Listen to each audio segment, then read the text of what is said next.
so today we're going to be talking about how I create my photos and videos and mainly focusing on the equipment that I'm using. The only reason that I'm filming this video is because I've been getting so many questions, like for over a year now, asking, mainly the last 6 months, I tend to exaggerate. What camera do you use for vlogging? How do you take your photos? So many, and I tried to answer as many, but I just thought it'd be really useful to film a video, and I'm going to be showing you like 80% of the equipment. Why have I got an itchy neck? And if I get a good response, you press the like button and I can see that you like it and you're asking me lots of questions, then I'll for sure film more videos. I have more equipment, mainly that complement what I'm about to show you now. Honestly, why have I got an itchy neck? Maybe I'm nervous. Yeah, so if you like this video, I'll do more of them. I am going to touch on how I create my actual photos, but I'm not going to be going into great detail. One, because already my videos are so long and it kind of is separate from the equipment. And also I do different things for each photo. It's really in depth. But I am going to tell you about the software, the apps that I use, and this kind of thing. So the camera that I'm using to film this and this kind of effect is my GX8 camera, and the lens is the 42.5. Obviously I can't show you all of my equipment at once because I'm filming on a camera now. I'm filming on my GX8 with the 42.5 lens, but I filmed this earlier and this will show you all together the equipment that I'm using. So I've got 4 different lenses, the GX8 and my vlogging camera, which is called, I always forget, LX15, and I'll tell you why I keep forgetting the name of that later. So that's all the equipment. I'm just going to get straight in to the first camera because this is the first one. Now I've got an itchy foot. Oh wait, I also want to show you my dress. So, oh, that was embarrassing. That was just one big wide boob shot. So I'll show you that after because this has just arrived and I absolutely love it. So I just want to insert this bit here of my outfit because I can't possibly carry on without showing you my outfit. That zoom lens is only showing you to here. And if you've noticed this, the button came off. It's not the dress. Bambi was chewing this. I left it on the floor for 10 seconds and she chewed this off, so I don't have a needle and thread, so I've just pinned it, but it definitely goes back over. I promise my bosoms did not burst out.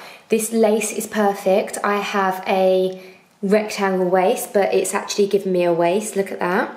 And this fabric, look, it's like a laser cut lace. Perfect for swishing pictures. I absolutely love it. It's so beautiful. I hope it comes across as nice as it does in real life. I can wear this with like a leather jacket and bikers, like pretty shoes for a wedding. But anyway, this is not a haul. This is about my camera equipment. So let's get back into it. Anyway, so the first camera that I bought was the Lumix LX15. And the reason why I keep getting confused with the name is because in America it's called LX10. And I thought it was a different camera. The LX10 was older. But no, if you're wondering, 15 for UK and I think Europe, and 10 is for America. So all of my equipment is Panasonic, and that's not because I'm being paid by them, it's because I love the Lumix as a brand. And I did go to Japan with them, but my first relationship started with me deciding that I loved this brand, and it was me that made the first move. So I love tech stuff, I love cameras, I have done since I was a teenager. I had this camera at school that we have all the apps now and the technology to do this, but back like 10 years ago, you'd take a picture and it would blur out your whole skin. It was amazing, and I think that was what made me fall in love with cameras. So when I bought this, I think I took a good 7 months to decide on what camera I wanted. Obviously I'm a blogger, it's a big part of what I do. So I also think this is going to be a really helpful video for any bloggers. Even if you've got an amazing camera, it's always good to widen your knowledge, and maybe you're not happy with it like I wasn't happy with my equipment. And hopefully, I'm kind of backtracking, aren't I? I've gone back to the intro again. This is really great if maybe you're a student, you need one for uni, maybe you're going on holiday, maybe you just want it for your family. So I really hope this is useful for everyone. But I am going into detail on the blogger stuff, so I hope this helps other bloggers. Not being patronising, but I still watch other things about technology because there's so much on the market. So I researched cameras. I used to go to Harrods and John Lewis and literally play with every single camera, every single brand. I would then go and use all of my friends' cameras and watch I love watching tech kind of videos filmed by like men in America or God knows where. Like, these are my favourite things to watch on YouTube. I spent ages and I fell in love with this camera. Literally, like, I fell in love with this camera. That's how much I love techie stuff. This video is not sponsored. I always say it's not about whether it's been sponsored or not, but I really am passionate about what I'm talking about here. Geek, I know. So this is, gosh, God, I love to talk, don't I? So this is the Lumix, forgotten the name again, LX15, and this is the camera that I use for my vlogging camera. With that said, this camera comes with me everywhere. It fits in every single bag I have, and I mean every single bag. I can even fit this in my wallet on a chain, and it's so good for actually taking photos. The iPhone snaps are amazing, and I'm always doing iPhone snaps on my Instagram, but most of the time it is this. I would say that the quality is 2-3 times of an iPhone photo, and I love it that I can use the pictures to then go on my blog, whereas an iPhone picture cannot. The resolution is not high enough to go on my blog. So this comes with me absolutely everywhere. It's the lightest one on the market at the moment in terms of the quality of this one and the spec and everything. Yeah, so most of my Instagram photos you will see on this. If you're not following me on Instagram, it's I am Chouquette on all platforms, and most of it's taken with this. I'll tell you the reason why I first come across it is because I absolutely needed a camera that did this. So one that flipped up. There are a few other cameras that have this, well, quite a few, and I would say this is the strongest. Like, I'm flipping this up all the time, and I am careful, but out of all the other ones I tried, this feels like the most sturdy. Then I loved it that when I'm holding it like this, the lens is so wide. It was the widest one I could find, because this is not an interchangeable lens, which was another reason why I just wanted a separate camera. I found before I used to have one camera that I could change the lenses, and I would put on like a lens like this when I wanted to film, and then I'd swap it around when I wanted to take pictures. I hated this personally. It was fine in the beginning, but I hated it because I was like fiddling around with the lenses. I was always like rushing, and more importantly, the SD card at the end when I wanted to edit all my work, it was mixed with photos and video, and editing is painful and long as it is. So I love having a vlogging camera and then my camera for photos. It just helps me be more organised, and it's more practical. So I love the wide angle lens because when I'm like this, vloggers love to hold the camera like this, it's really wide. There was a point in time, why have I got an itchy neck today? And an itchy nose, must be hay fever. There was one point in my videos where I was like, why is my head so like close? I look like a Shrek head. Then I realised when I went on the Japan trip with Panasonic, the photographer told me that it was in 4K. So if you do film in 4K, I hope that all the tips I'm going to tell you are going to be useful as well. When you film in 4K, it zooms in. So I use 4K when I'm doing like, you know, holding it out this way, and then I literally click the button when I'm filming myself, or I'll just leave it off 4K. So it's really great that this has 4K. I couldn't find any other, I might be mistaken, but I couldn't find any other one that had 4K. The focus is 10 out of 10, literally can't fault it by 1%. If I'm moving it around like this, or I'm like laughing and talking to a friend, it stays in focus at all time. I never have to like hold it up and wait 10 seconds or 1 second or 2 seconds for it to focus. Always focused. It has Wi-Fi, so you can send things straight to your phone. That's why I'm always using it for Instagram. And the other thing that I love, this photo here was taken in what I'm about to tell you. So you can take a film, and then you can pause it. It has like fast forward, pause, play. You can pause it on the exact pitch that you like. It's so sharp and crisp. So whenever, you know, I love these shots where I'm like always moving. They are all pretty much always taken like this. If it's a bit blurry, then you know it's been on my iPhone. When it's crisp, that's how I do it, and it is my favourite thing about the camera. You can also post focus, so you can everything's touch screen. You can click on it and then like blur the background. It's a sensational all-round camera. I'll leave everything in the description box. They will mostly be affiliate links, but click on that and it will show you anything I've missed out or forgotten to talk about. The next thing that I bought, that camera I used for quite a while. Gosh, it's going to have to be long. I've got a lot of information. Oh, don't want to forget this. So I got this as a gift from this Porte when I went to Cannes, and I absolutely loved it. Like, it's a great purse even if you don't want it for your camera. But I do have my Chanel coin purse, and I've learnt my lesson. It was actually when I went to Japan, I forgot my bank card. Swapping over wallets and purses, it's dangerous. So when I got it, I thought, please let this fit my camera, please, please. It is ideal because when I'm putting it in my bag, I'm really like anal with all of my stuff. I hate anything getting damaged. It's like it was made for this. It is the absolute perfect fit, and it is tight. That's amazing because then it doesn't move around and it's really secure. So that is my camera case, and if you do want to get a camera case, I recommend this one. I'm not sure if they're still for sale, but that's how I carry that around. The next thing that I researched, and although I loved Panasonic Lumix for the vlogging one, I was happily going to look at other brands. You know, there was no reason for me to all have the same brand. I just wanted the best that I could get for my money. And I realised that I wanted the next step up from my last camera. I was quite specific in what I wanted. I wanted something that was not too big, that I wanted to carry around, but I wanted it to focus mainly for my filming like this. So when you ever see me sitting down, sometimes I do use that if my battery runs out because I talk so much.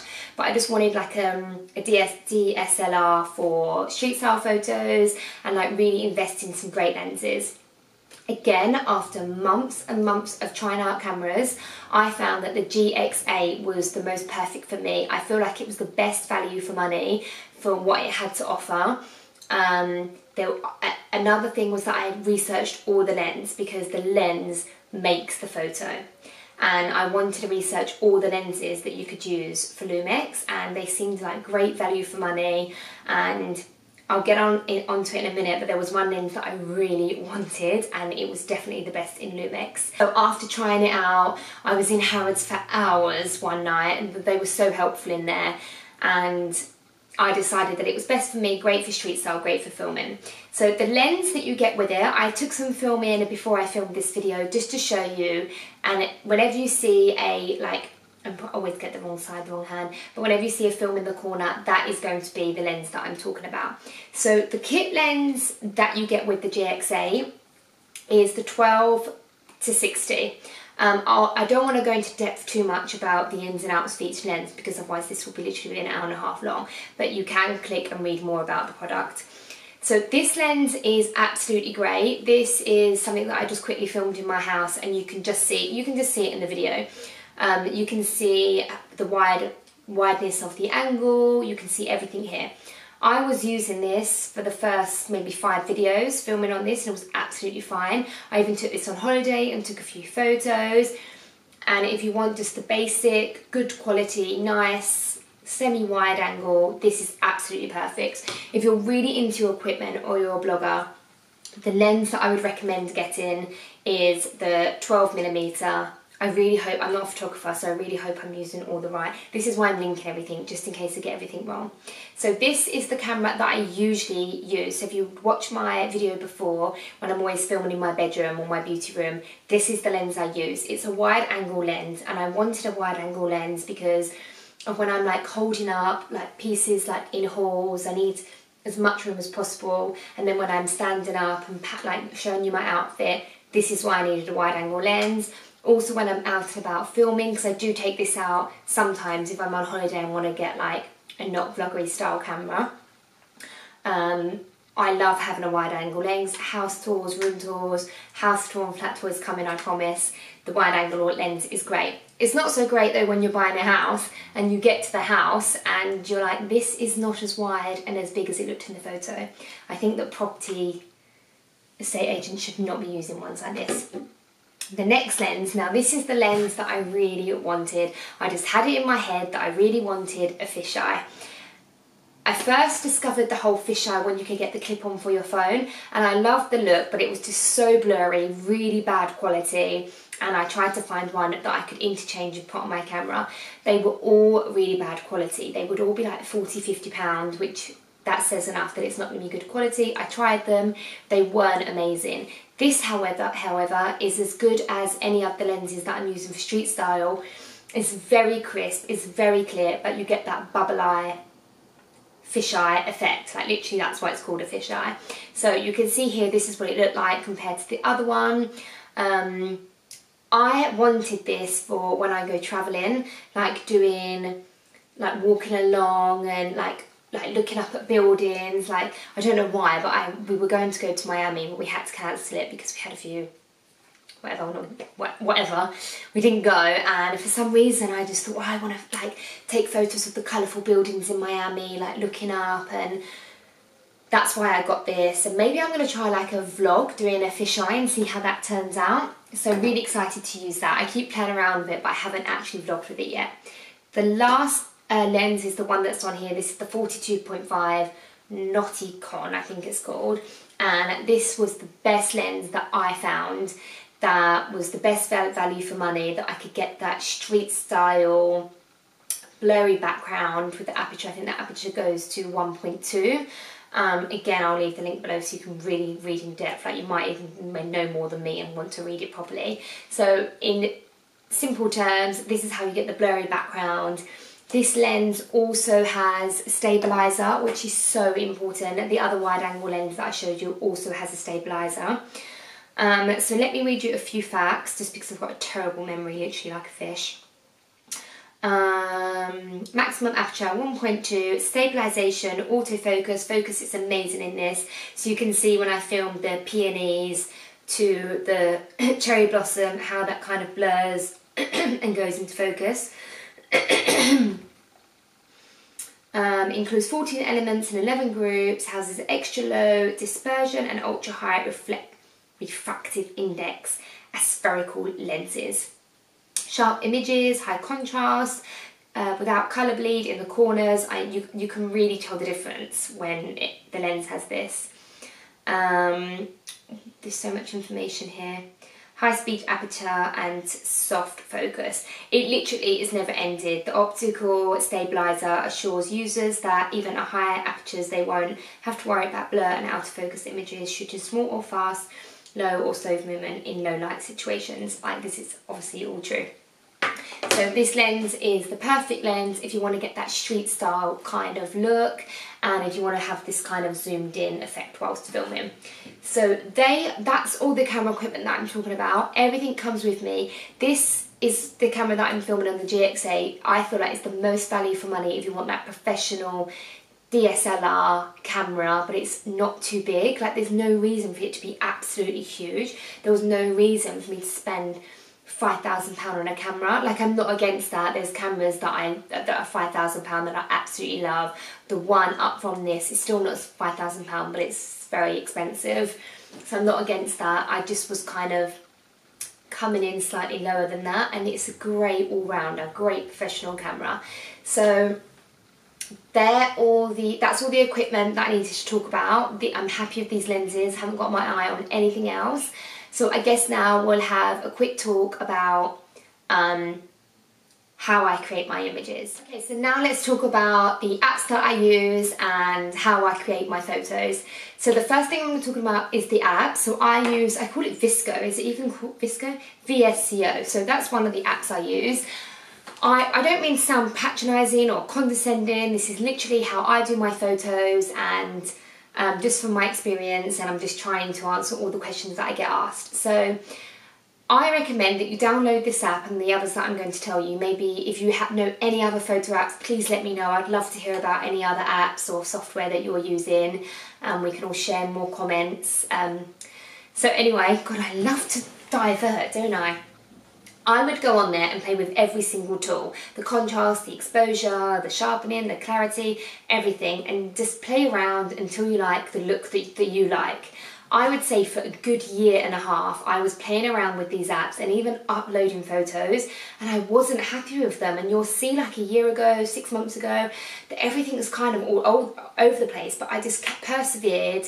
And you just have to be patient and trial and error until you love something that you do.